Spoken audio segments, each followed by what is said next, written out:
this video can be viewed at any time because the topic is pretty much always relevant as long as there is a Constitution of the United States at the time of its creation. There is a lot of potential economic calamity going on right now, and more that could be happening as a result of this. Most recently, Silicon Valley Bank has collapsed, and this has sent shockwaves throughout the banking industry and the economy. But there's also an ongoing situation in the House, which I wanted to talk about, and that is that the House is refusing to extend the debt limit period now. For anybody who doesn't know, in order for the United States to operate as a government, it must float debt, and in order to do so, it sells bonds. These bonds are sold at regular auctions held for this purpose. These bonds have a AA rating. They used to have a AAA rating.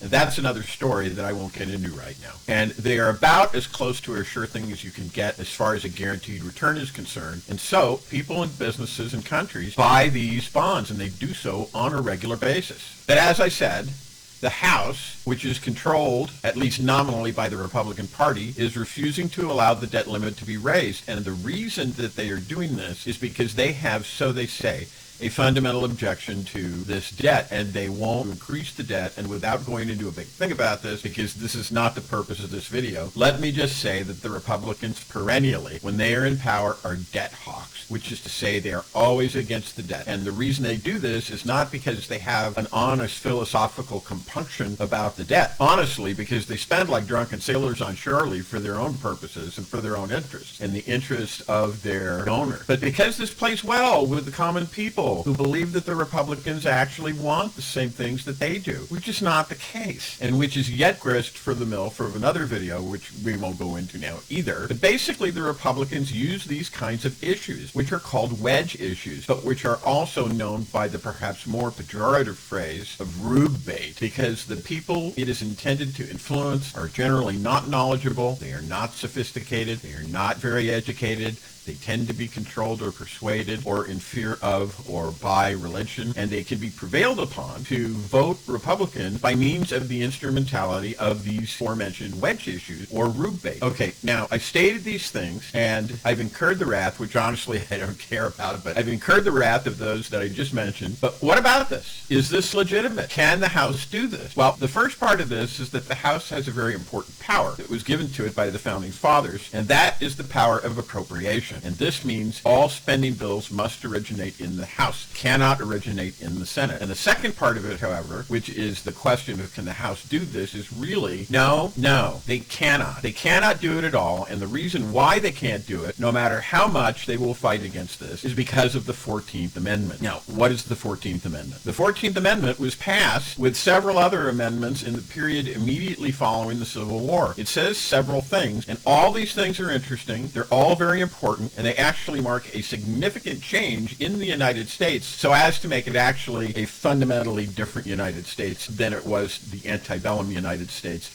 And if you're interested in finding out a little bit more about this, take a look at my video entitled The Four United States, and you can learn a bit more about that. Right now, I'm going to talk to you a bit about part of it here, and that is the part of the 14th Amendment that talks about honoring the United States debt. In pertinent part, that part of the 14th Amendment says this: the validity of the public debt of the United States authorized by law, including debts incurred for the payment of pensions and bounties for services in suppressing insurrection or rebellion, shall not be questioned. Now, what does that mean? Well, actually, it's pretty simple. It means that the money that the United States has spent, and the important thing to understand on this is that any House appropriation bill to increase the debt limit is being done on money that the United States has already spent. In other words, credit taken out by the United States needs to be paid. It is not, as many people think, money in advance that has not been spent. Quite the opposite. It is money that has already been spent by the United States on credit and needs to be paid back. Governments typically self-fund in this way. It's nothing new. But when it comes time to pay the proverbial piper,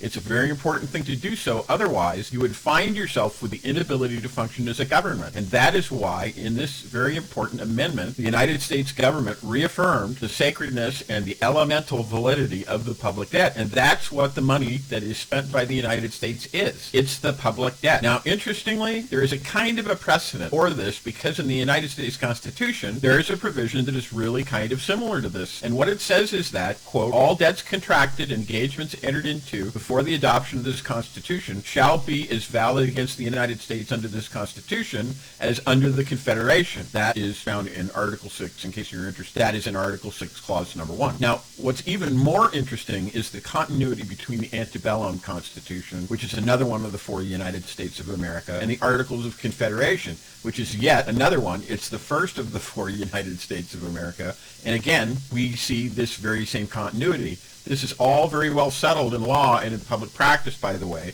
And we see in the Articles of Confederation that it says, quote, all bills of credit emitted, monies borrowed, and debts contracted by or under the authority of Congress before the assembling of the United States in pursuance of the present Confederation shall be deemed and considered as a charge against the United States for payment and satisfaction whereof the said United States and the public faith are hereby solemnly pledged. And that, if you want to look that up, can be found in Article 12 of the Articles of Confederation. So in other words, we see that this is the same idea occurring time and time again. And it's a statement by the United States, and it's the principle behind the statement of the United States of how important it is for macrocosmic entities like sovereign states to pay their debts. And if the government doesn't pay its debt, its creditors lose confidence in it, and its bond rating goes down. This happened once before in the United States recently, thanks to these Republican wreckers in the House. The bond rating in the United States used to be AAA, but it was downgraded to AA, and that is why the cause literally sits in the House right now, once again trying to do the very same thing. And as I say, the Republicans, when they are in power, they always do this kind of things because they are wreckers. They are nihilists. They don't believe in any power. They don't believe in the law. They don't believe in the government. I realize as I say these things that these are quite profound statements to make, but I stand by them. That's my story, and I am sticking with it. The question arises then, if it is so obvious that this is the case, why is this allowed? The reason I think it is because, unfortunately, from a certain standpoint, both parties are playing the same game. This could easily be brought into a court, in my opinion.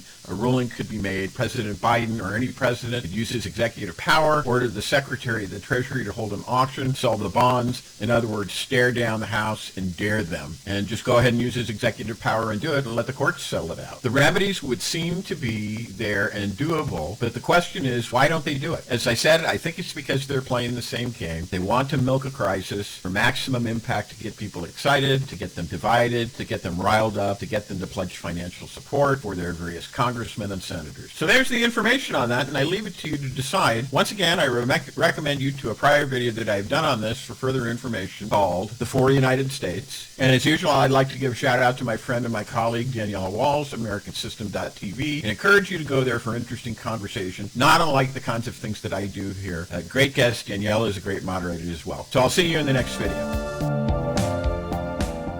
Hi everybody, it's Jake with Politics by Jake, and I wanted to thank you for watching the video and ask you that if you like what you see, you like what you're hearing on this, ask you to please subscribe and also support me. And one of the ways that you can do that is by going to the URL that I put right below here on the screen, www.jakelaw.me. Now, I'm a business advisor with 30 years experience in law, business, and real estate. And I have great products and services for people who either own a business, and that's any business, by the way, not just a real estate business, to start a business, and once again, that's any business, and or who want to grow well, which one of the very best ways to do that remains real estate, and who want their business, their property, and their wealth protected in the absolute positive best way possible, using secrets that only millionaires and billionaires know how to use. So I hope to see you over there at www.jakelaw.me, where you can sign up for a free 15-minute consultation real soon. And thanks once again for watching my videos.